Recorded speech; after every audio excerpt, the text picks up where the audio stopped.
Bien, ce matin, on poursuit dans l'Évangile de Marc, au 2e chapitre. La semaine dernière, on a vu l'introduction, puis on a vu, puis on va voir tout au long, Marc qui est dynamique. On a commencé juste le premier chapitre, puis déjà, il rentre dans le vif du sujet. Il ne développe pas en détail tous les détails, comme Luc va le faire, ou Matthieu, ou Jean quand il reprend des choses, mais il va direct au but.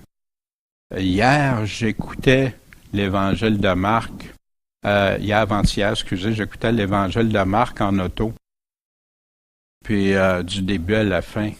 C'est bénissant. Je vous encourage beaucoup à écouter aussi le lire, mais l'écouter, les deux sont... Puis, j'écoutais ça, là, puis c'était dynamique. Du début à la fin, là, et ça continue.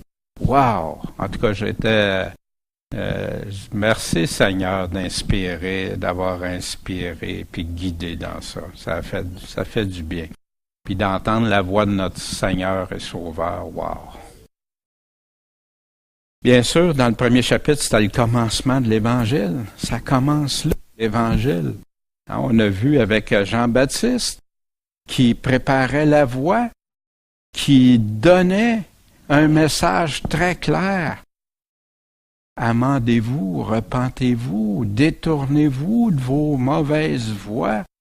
Le baptême de repentance qu'il a donné. Vous vous souvenez aussi quand on a fait le livre des Actes, Paul avait rencontré des personnes qui avaient reçu juste le baptême de repentance de Jean. Il n'avait pas été plus loin et là, Paul a pu leur annoncer tout l'Évangile. Jésus qui s'est fait baptiser aussi. Wow! Jésus avait-il besoin d'un baptême de repentance? Non! Jésus il a tout accompli, Jésus. Précurseur, montré un exemple. Après ça, qu'est-ce qui est arrivé? La tentation dans le désert. Wow! Puis en passant, le baptême de Jésus, ça n'a pas été simplement le baptême d'eau. On a vu aussi qu'est-ce qui s'est produit, l'Esprit Saint, puis comme une colombe, puis tout le monde, wow, ça a été vu. Tout de suite après, Jésus a été emmené dans le désert, où il a été tenté pendant 40 jours. C'est là que le malin a essayé, pendant 40 jours. Puis on a 3 éléments qui nous est soulevés. Bien sûr, les tentations que le malin lui a fait. Et Jésus a toujours répliqué, il est écrit.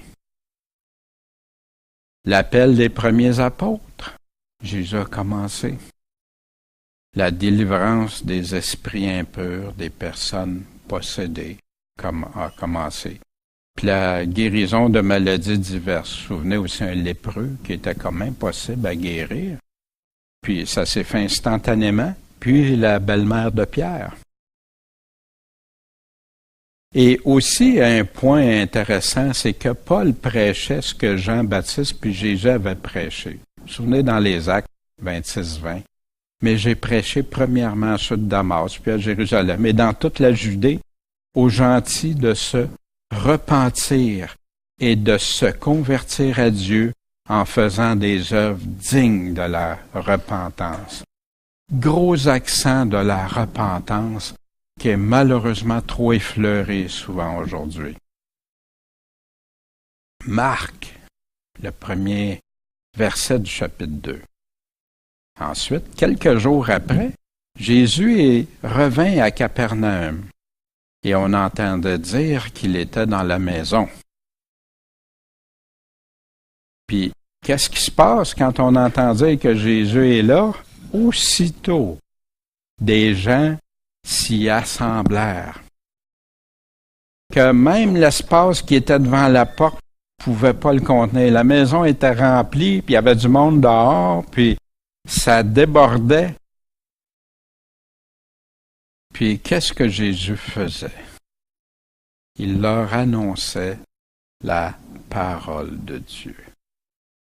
Il les évangélisait. Alors, il vint à lui des gens qui lui présentèrent un paralytique. Paralytique, une personne paralysée qui peut pas, qui est totalement dépendante en toutes choses. La seule chose qui lui reste, c'est penser, peut-être ce qu'il va dire, son cœur, ses pensées, son âme.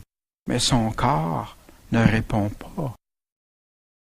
Il est vulnérable, dépendant que quelqu'un lui donne à manger, quelqu'un le soigne, quelqu'un le bouge, le déplace. Puis là, ce paralytique-là, il est arrivé comment à Jésus? Ça prenait 4 hommes pour le transporter. Mais ces personnes-là voulaient s'approcher de Jésus, mais à cause de la foule, ils n'ont pas été capables, ils ne pouvaient pas s'approcher. Fait que qu'est-ce qu'ils ont fait? Ils ont été découvert le toit de la maison, de le découvrir. Ils ont été enlever les feuilles que Michel a posées avec difficulté. Hein? Mais il fallait le faire. Les maisons, c'est sûr, n'étaient pas structurées comme là. Puis ça, je vais faire attention parce qu'il y a des exemples de maisons, mais il y en a plusieurs, puis j'affirmerai pas, je voudrais pas coller une image, puis que c'est pas la bonne, là. C'est intéressant de voir des images toujours, mais si ça induit en erreur, puis j'ai pas la certitude sur la forme de la maison parce qu'il y en a tellement selon différents auteurs. Fait que, qu'est-ce qu'ils ont fait? Ils l'ont percé. Ça veut dire qu'il a fallu qu'il rouvre, qu'il endommage, dans le fond, la maison. Puis, savez-vous dans quelle maison il était? Dans la maison de Pierre. Fait que, qu'est-ce qui est arrivé? Ils ont défait le toit, puis ils ont descendu le lit où le paralytique était couché. Je ne sais pas si vous représentez ça, cette image-là. Tu es sur un toit, tu as un paralytique, puis tu le descends. Comment ils ont pu faire ça? Pensez à une chose. Ils s'en allaient, ils emmenaient le paralytique pour voir Jésus. Ils s'attendaient sûrement pas à voir plein d'obstacles comme ça. Ils étaient prêts à tout faire pour amener un paralysé à Jésus. Les obstacles les ont pas arrêtés. Le toit les a pas arrêtés, la foule les a pas arrêtés, le toit les a pas arrêtés. Trouver des cordes pour l'attacher pour le descendre l'a pas arrêté. Ouais, wow! Pas d'obstacles, ils trouvent d'autres solutions. Il y a une confiance inébranlable en Jésus. Puis nous, comment est-ce qu'on croit à la puissance de Jésus pour délivrer les paralysés qui nous entourent? On ne parle pas nécessairement paralysés physiques, mais de paralysés spirituellement, on parle.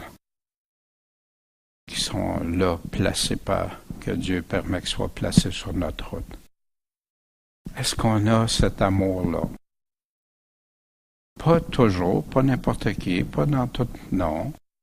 Là, ces personnes-là aimaient l'homme paralysé. On ne sait pas si c'est de la parenté ou pas, on ne sait rien.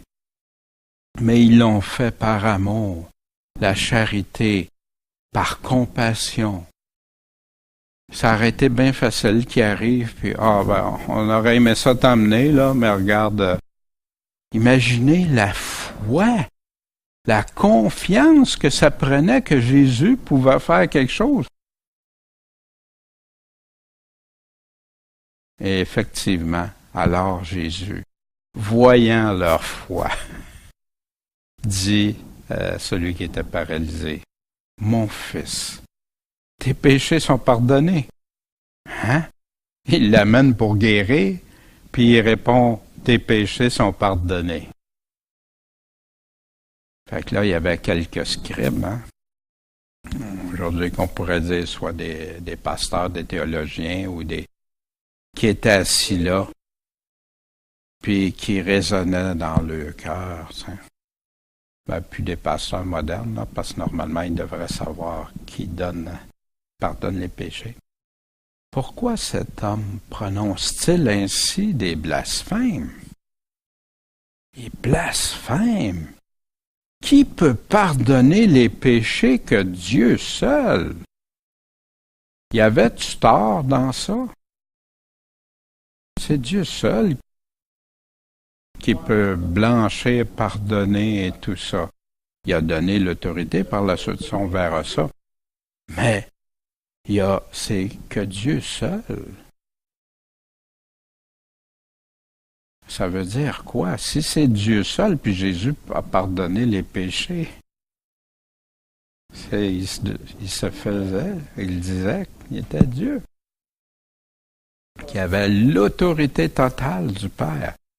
Et Jésus, ayant connu aussitôt, par son esprit, qui résonnait ici en eux-mêmes, là, il ne l'avait pas verbalisé, leur dit, pourquoi avez-vous ces pensées dans vos cœurs? J'imagine, tu sais, quand tu es là, tu penses quelque chose, puis là, je dis, Raymond, pourquoi tu penses à ça? Tu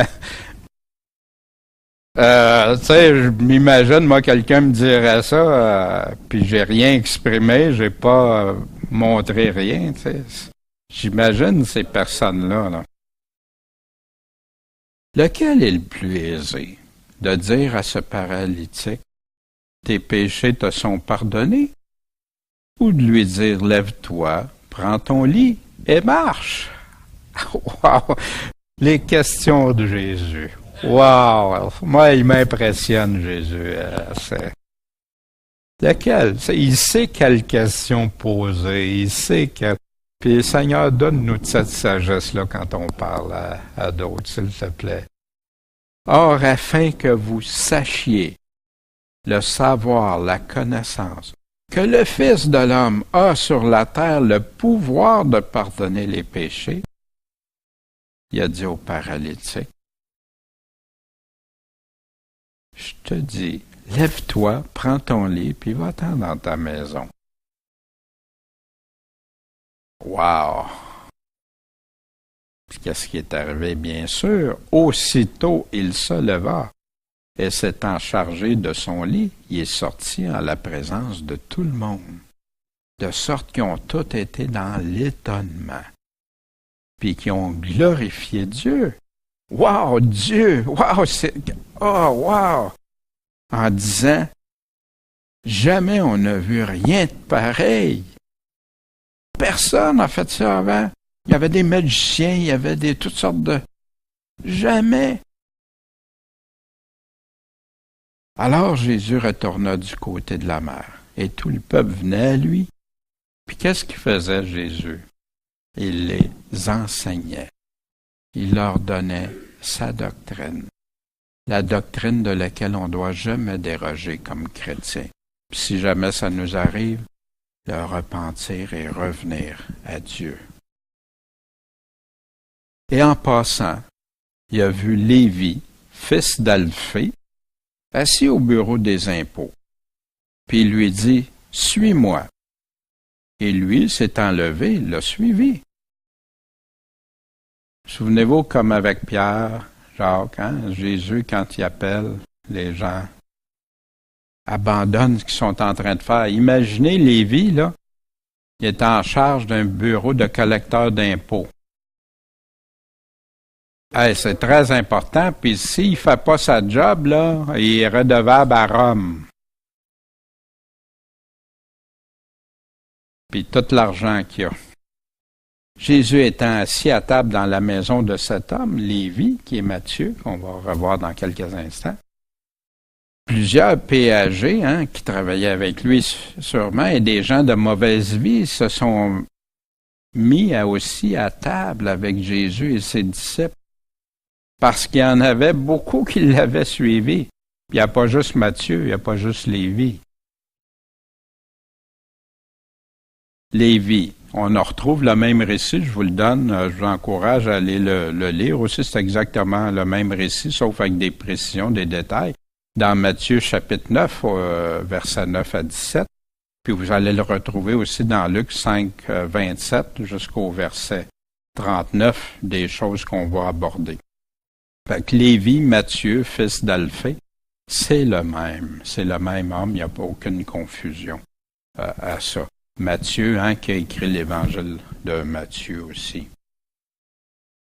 Et les scribes et les pharisiens, quand ils ont vu qu'il mangeait avec les péagers et les gens de mauvaise vie, disaient à ses disciples, pas à Jésus, mais ils ont été voir ses disciples, pourquoi mange-t-il et boit-il avec les péagers et les gens de mauvaise vie? Ah, cette racaille-là, ceux qu'on aime le moins, ceux qui aiment le moins Dieu, nous autres, c'est des rejets, ça, pour spirituellement parlant.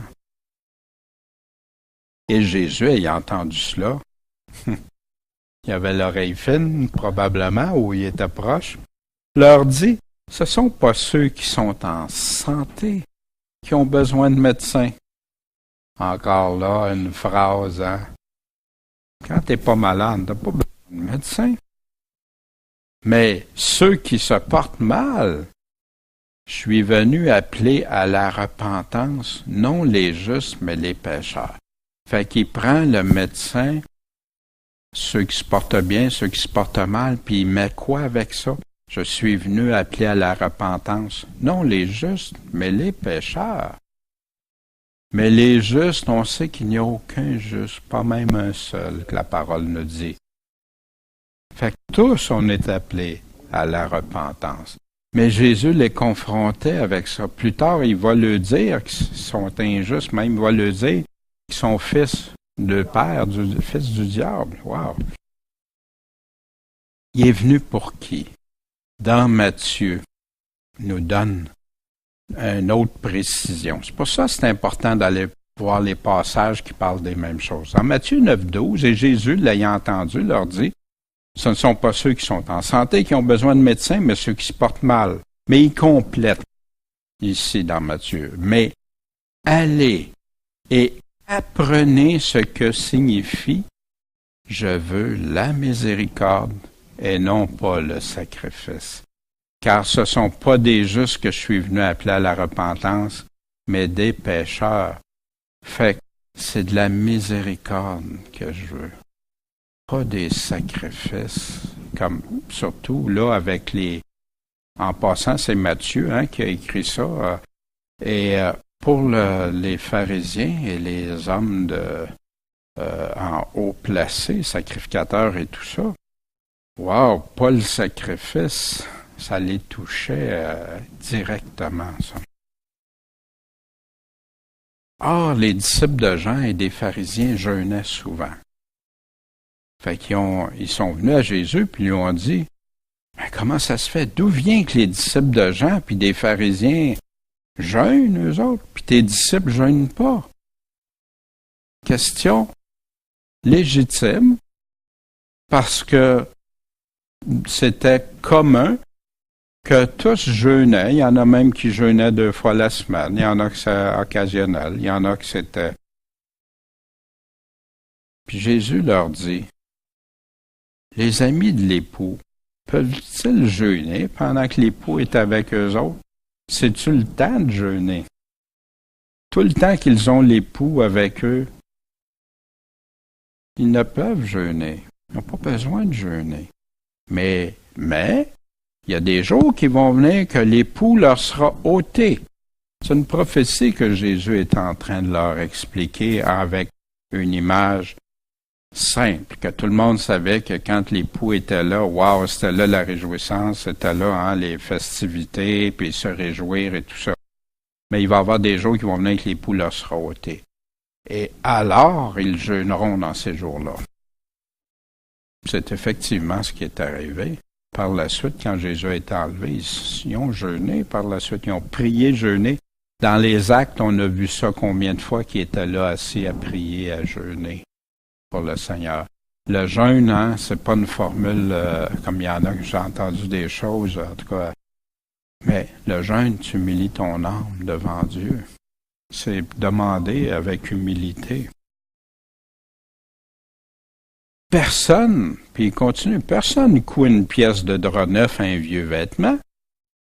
Sans ça, qu'est-ce qui se passe? La pièce qui est neuve, Elle ne changera pas, mais le vieux autour va déchirer.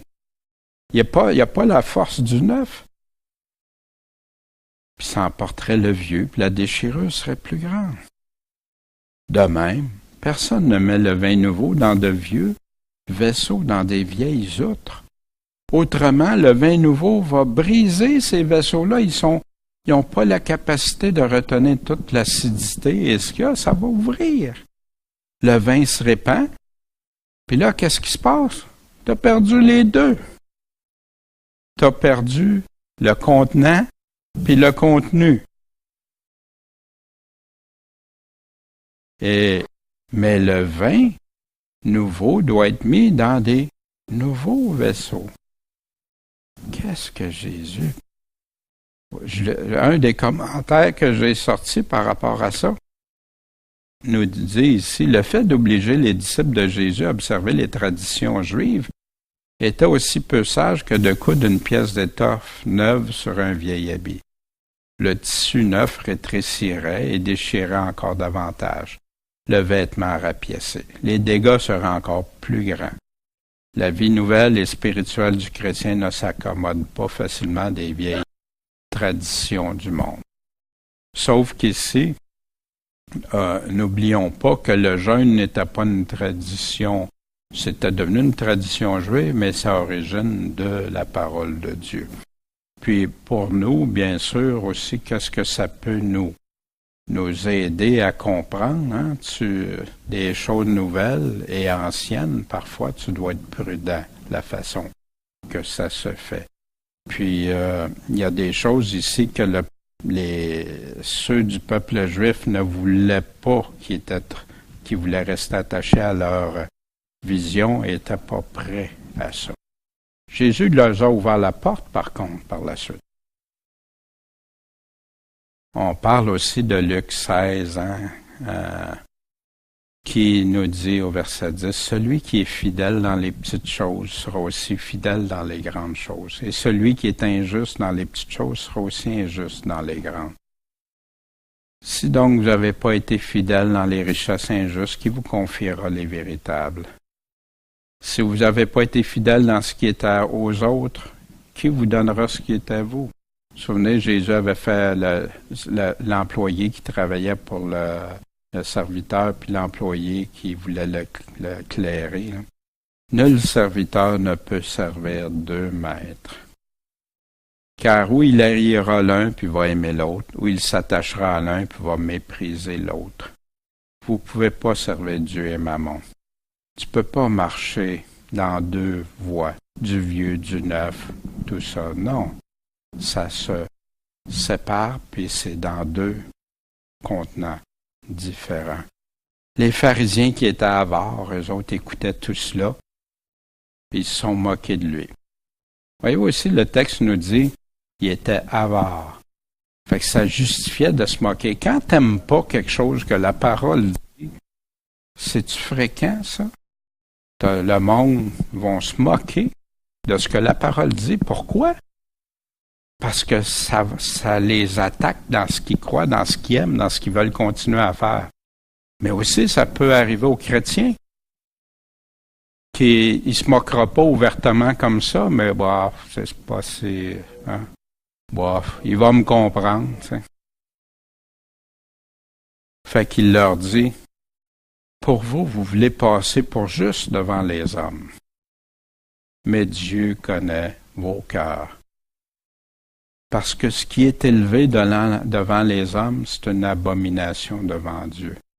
L'argent, être puissant, avoir de l'argent, des bénédictions de richesse, wow! Mais c'est une abomination devant Dieu. Vous autres, vous pensez que le statut élevé, la richesse, puis tout ça, non, pour Dieu. Et la loi et les prophètes vont jusqu'à Jean. Depuis ce temps-là, le royaume de Dieu est annoncé. Puis chacun y entre par la violence. Ben oui, il force pour rentrer là. Mais c'est pas comme ça, c'est pas la voie de Dieu. Mais il est plus aisé que le ciel et la terre passent qu'il n'est possible qu'un seul trait de la lettre de la loi soit aboli. Quiconque, puis étrangement, puis j'ai laissé ça là, parce que c'est dans le contexte, Puis il nous parlait de justice, de choses élevées, de rester dans la justice. Quiconque répudie sa femme, puis en épouse une autre comme un adultère, et quiconque épouse celle que son mari a répudiée comme un adultère. Pourquoi Jésus a mis ça là? Il connaissait le cœur des personnes qui étaient là. Et Jésus Dieu connaît les cœurs. Fait que c'est pas pour rien qu'il a mis ça là. Aujourd'hui, il y en a beaucoup qui auraient intérêt, même dans nos églises, malheureusement, à réfléchir sur ça. Qu'est-ce que le Seigneur veut dans Ésaïe 55? Que le méchant abandonne sa voie. Puis l'homme injuste, comment qu'il est injuste dans ses pensées? Il y en a que ça ne paraît pas du tout. Mais on peut être injuste devant Dieu par nos pensées ou par nos voies tortueuses. Et c'est là, et qu'il retourne. C'est ça, se repentir, retourner à l'Éternel, s'amender, qui aura pitié de lui et à notre Dieu parce qu'il pardonne abondamment. Puis vous savez, pour ma part, en tout cas, je ne serais pas ici, pas du tout, si Dieu pardonnerait pas. Et c'est grâce à lui, c'est par sa grâce. Chapitre 2 de Marc, on continue au verset 23. Il arriva, comme Jésus passait par les blés, un jour de sabbat, que ses disciples, en marchant, se mirent à arracher des épis. Mais c'est un jour de sabbat.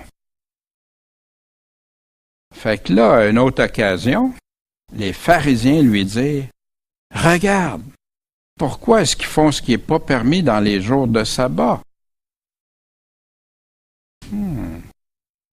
Tes propres disciples, toi qui te dis le Fils de Dieu, qui te proclame que tu as le droit de pardonner les péchés, etc. Puis regarde ce qu'ils font. Mais, Jésus leur répond, « Avez-vous jamais lu ce que David a fait quand il a été dans la nécessité, puis qu'il a eu faim, lui et ceux qui étaient avec lui? » Puis là, ils ont dû rester étonnés parce que pour le sabbat, vous vous souvenez, pour la manne, quand Dieu a donné de la manne dans le désert, qu'est-ce qu'il disait? Pendant 6 jours, ramassez la manne à chaque jour.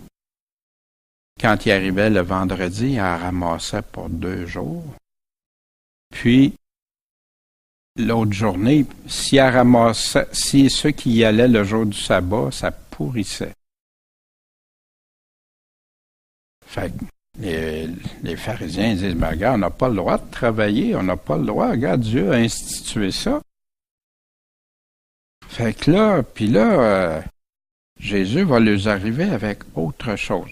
Sauf que c'est Dieu qui avait dit ça au peuple d'Israël à ce moment-là pour une chose très précise. Les pharisiens, eux, n'ont pas arrêté d'ajouter des règles. Et c'est pour ça qu'à un moment donné, on arrive quand on entend un chemin de sabbat. Il ne pouvait pas marcher plus qu'un chemin de sabbat, qui représentait environ 1 000. Fait que là, il y en a ce qu'ils faisaient, ils marchaient, ils se trouvaient une maison pour arriver là. Puis là, il fallait qu'il aille plus loin, 1 000, c'était passé. Fait qu'il restait là un petit bout de temps. Puis là, il repartait, il faisait un autre 1000. Puis il faisait ça, ainsi de suite. Voyez-vous, il se donnait des règles, des fardeaux, que c'était pas ce que Dieu avait demandé. Puis Jésus va ramener ça, le pourquoi du sabbat aussi.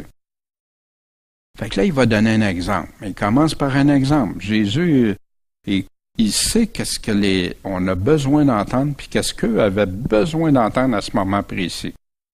Fait que j'avais jamais lu ce que David a fait quand il a été dans la nécessité, qu'il a eu faim, lui puis ceux qui étaient avec lui. parce qu'il n'était pas tout seul. Comment il est entré dans la maison de Dieu au temps d'Abiatar, souverain sacrificateur, et mangea les pains de proposition qui étaient permis de manger juste aux sacrificateurs. Et on en donna aussi à ceux qui étaient avec lui. Fait que là, Jésus, il dit, c'est permis, c'est aux sacrificateurs que c'était permis, mais David a été à la maison puis a récupéré des pains qui avaient été consacrés. On va aller voir d'où Jésus a pris ça. Les faits que Jésus souligne dans 1 Samuel 21, à partir du verset 1. David donc s'en alla à Nob et vers Ahimelech, le sacrificateur, et Ahimelech, tout effrayé, courut au-devant de David et lui dit, « D'où vient que tu es seul et qu'il n'y a personne avec toi? » Et David dit à Ahimelech, le sacrificateur, « Le roi m'a commandé quelque chose et m'a dit que personne ne sache rien de l'affaire pour laquelle je t'envoie, ni de ce que je t'ai commandé, et j'ai assigné à mes gens un certain lieu. » David a trompé, là. Hein? Ouais. Il continue au verset 3. « Maintenant donc, qu'est-ce que tu as en main? Donne-moi 5 pains ou ce qui s'y trouvera. » Fait que là, le sacrificateur a répondu à David, « Ben, j'ai pas en main de pain commun que tout le monde peut manger, mais du pain sacré, consacré. Mais tes gens seront-ils au moins gardés des femmes? » Ben oui, parce que là, il associait ça, tu sais, avec des relations sexuelles à ce moment-là. David répondit au sacrificateur et lui dit, « Qui plus est, depuis que je suis parti il y a déjà 4 jours, les femmes ont été éloignées de nous, et les vaisseaux de mes gens, les vaisseaux que certains interprètent comme le corps de mes gens ou de mes gens ont été saints, et ce pain est tenu pour commun. Vu qu'aujourd'hui, on en consacre de nouveau pour le mettre dans les vaisseaux, parce que ces pains-là, ils étaient retirés, et on en mettait des nouveaux, des chauds, à tous les jours. C'est assez intéressant. J'ai pas fait d'études poussées, puis je veux pas vous induire en erreur dans ça, là. Mais c'est intéressant parce que tu vois qu'il y a plusieurs il y a plusieurs possibilités ici. Le sacrificateur, donc, lui donna le pain sacré. Car il n'y avait pas là d'autres pains que les pains de proposition qui avaient été ôtés de devant l'Éternel pour remettre du pain chaud le jour qu'on avait enlevé l'autre, que l'autre était levé. Fait qu'ils ont changé ça. Fait que jusque-là, Jésus s'est servi d'un exemple de fait concret, qu'est-ce qui est arrivé, pour prendre l'exemple, pour faire ouvrir l'esprit. Ouais, c'est vrai. David, il a fait ça, puis il n'a pas été condamné pour ça. En tout cas, on voit nulle part que David a mal agi dans ça, en tout cas selon ce qui est. Fait que là, oups, ouais, tu sais, c'est comme quelqu'un va venir te dire quelque chose, que quelqu'un fait quelque chose de pas correct, mais là, tu lui parles, ben ouais, mais regarde, dans la Bible, on a un exemple. Oups. Ouais, fait que ça fait réfléchir, hein. Là, t'es plus aussi certain avant d'affirmer quelque chose. Mais je vais vous présenter quelque chose ici qui a fait des vagues dans le monde, puis dans le monde chrétien, qui, par rapport à ce que Jésus avait dit, la description qu'il donnait, qui a mis de la confusion. En tout cas, Jésus a dit, puis ce qui est écrit dans le texte. On va aller voir ça ensemble. Parce qu'il y en a que ça les a fait douter de la parole. Il y en a qui ont même dit, ben, le monde chrétien en crise pour certains. C'est exagéré, là. Mais en tout cas, ça vient d'une institution, en tout cas, qui a fait ça. J'ai reçu des courriels sur ça. Puis j'ai voulu le retracer, mais là, avec les choses d'ordinateur, je ne l'ai pas. D'après Samuel 21, 2, 7, Ahimelech était le sacrificateur qui a donné à David le pain consacré? Abiathar, c'était le fils d'Ahimelech. Fait que là, on dit ici, on ne sait pas pourquoi Marc mentionne Abiathar ici. Au lieu de dire que c'est Ahimelech qui a donné le pain, on dit que c'est Abiathar. Fait que là, il y a toutes sortes d'explications qui ont été données par rapport à ça. Pourquoi la confusion? Puis pourquoi j'arrête à ça, c'est pour faire une démonstration encore.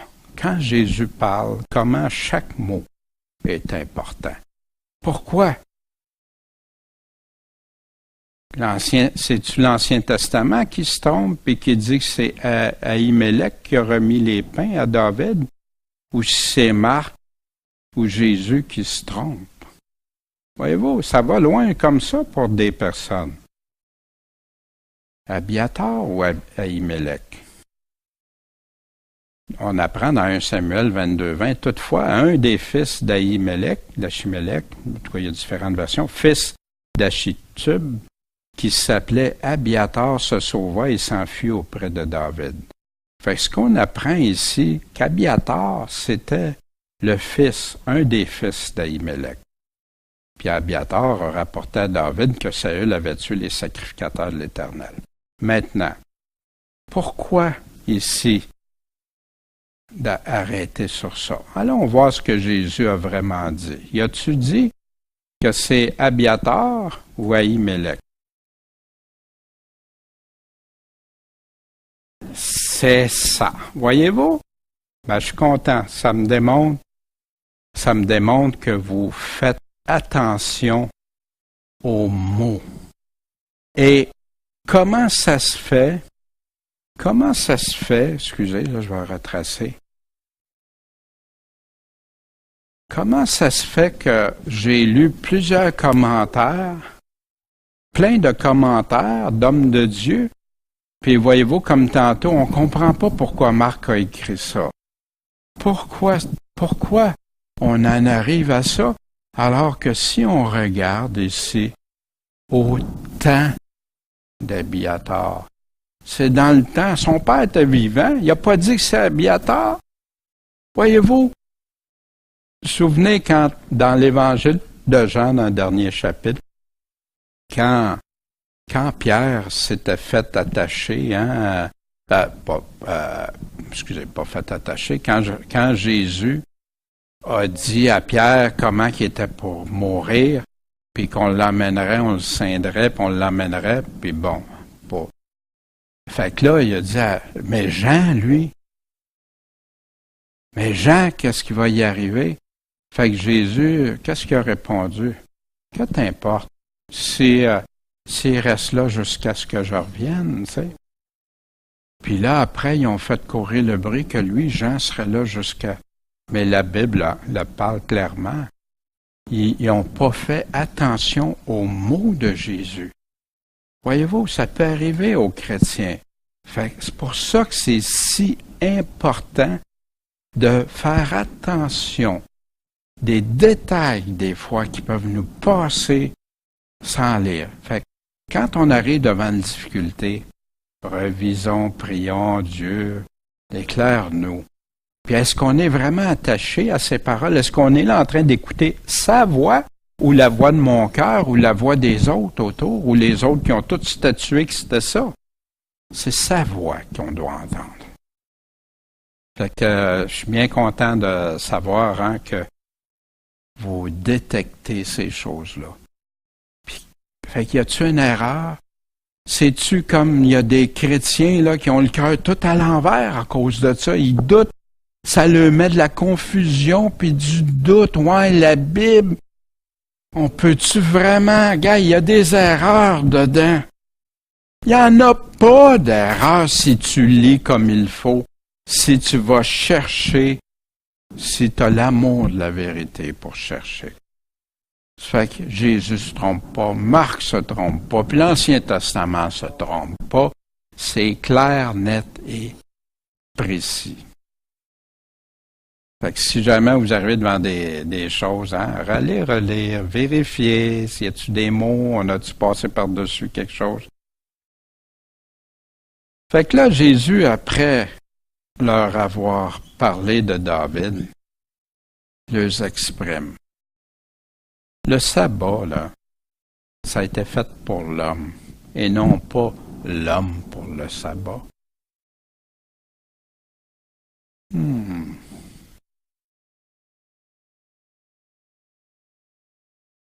C'est qui a établi ça pour le sabbat? C'est Dieu. Ben oui, il disait la 700, pour la dernière journée, Dieu se reposa de ses œuvres.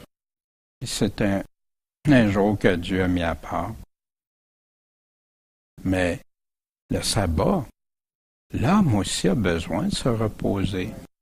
7 jours par semaine, puis tu vas voir n'importe où.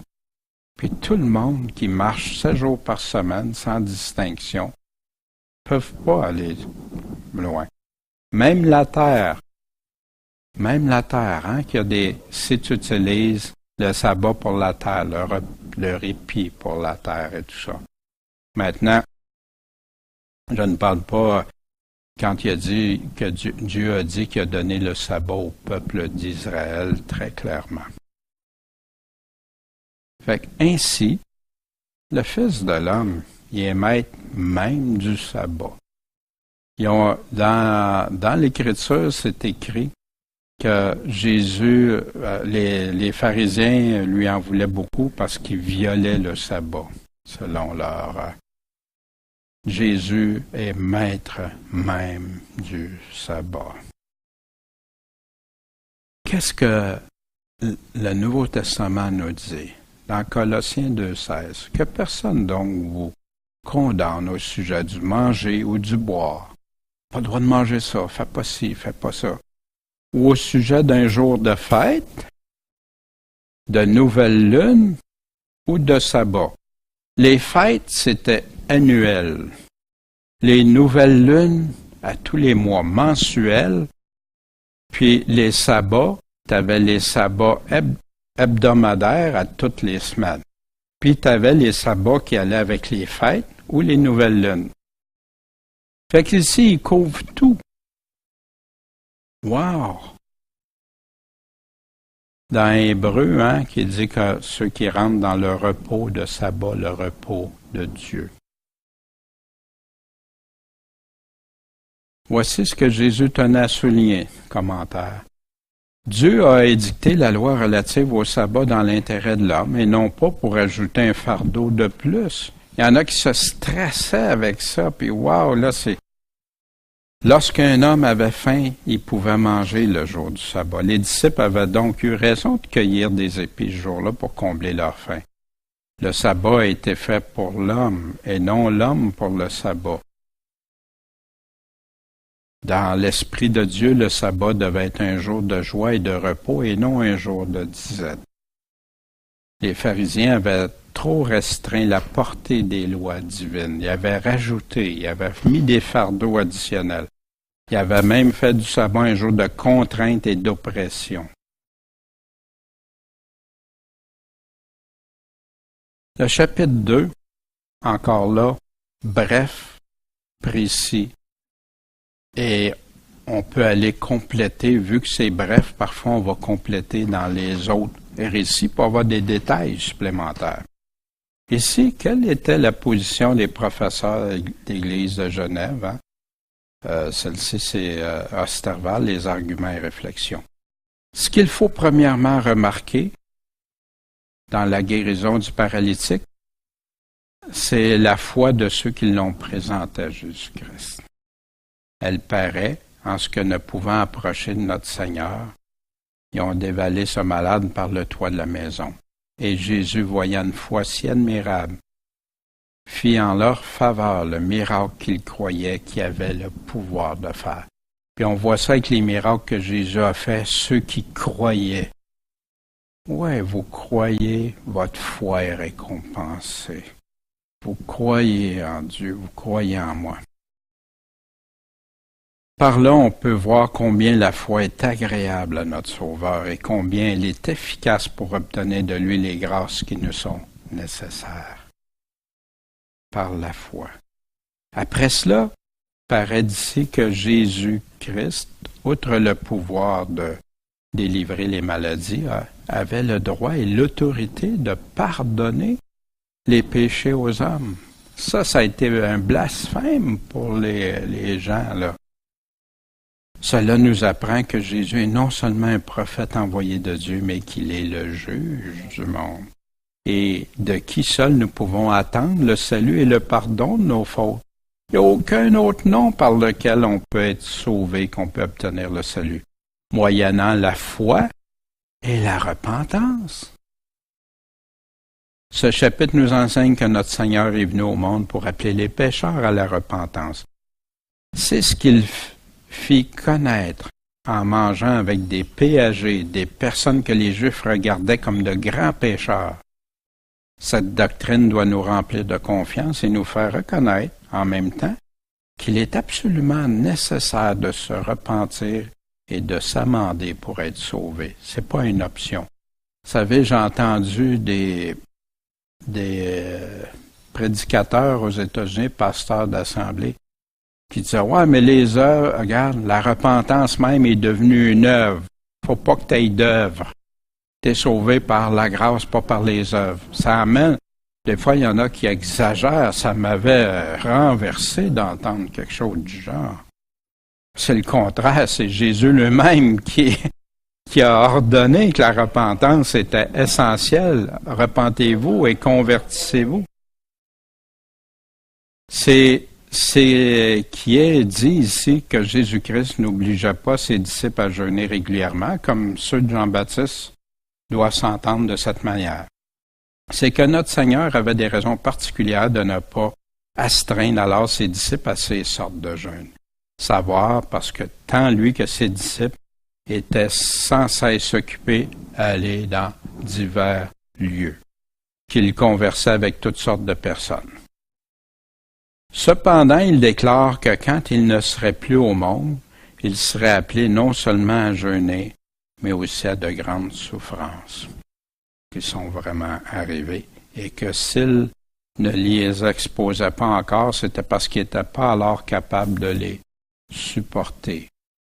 Imaginez, là, si les apôtres auraient subi de graves persécutions avant la mort, la résurrection de Jésus-Christ et l'Esprit Saint. Tout ça, wow, ça aurait été probablement un grand dégât. Tout de même qu'une pièce d'étoffe neuve ne conviendrait pas à un vieil habit, que du vieil nouveau romprait de vieux vaisseaux. Ainsi, il ne faut pas conclure de cet endroit de l'Évangile que Jésus-Christ condamne le jeûne et de mourir à soi-même, la mortification. Au contraire, cette doctrine suppose évidemment que notre Seigneur appelle ses disciples à une vie mortifiée, à mourir à soi-même, c'est ce que l'Évangile nous enseigne, et à porter leur croix. Enfin, Jésus-Christ justifia l'action de ses disciples, qui, pressés par la faim, avaient arraché des épis un jour de sabbat, et il allégua dans cette vue ce que le roi David avait fait dans un cas à peu près semblable. Cela nous enseigne que dans une extrême nécessité, et lorsqu'on ne pourra observer les lois extérieures de la religion, sans qu'il en arrivât un grand mal, on peut s'en dispenser. Là, j'ai hésité beaucoup avec ça, pourvu que ce ne soit pas par mépris, pour faire exprès, ou que l'on s'attache toujours à l'essentiel de la piété. Ce serait hypocrite et une superstition semblable à celle des pharisiens d'en user autrement. Fait que ça, c'était ce que pensaient nos pasteurs d'autrefois. Porter sa croix est toujours de mise. Rester avec le Seigneur est toujours de mise.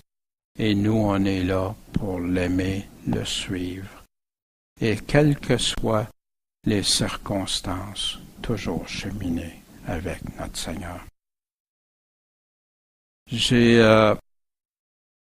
On va bientôt entamer le chapitre 3, hein, ça s'en vient. Puis je vous encourage à le lire pendant la semaine. Je sais que Michel et Sylvie le font, Jacinthe aussi, on le fait. Puis je vous encourage à le lire. Puis après ça, on regarde ça ensemble, puis c'est là que ça nous... Et vous savez, plus on reste affermi dans la parole, plus c'est facile après de lui obéir quand on dispose notre cœur à l'obéissance. Et on sait que sans lui, on pourrait pas atteindre ça, mais c'est en lui, avec lui, par lui, par son esprit. Merci Seigneur.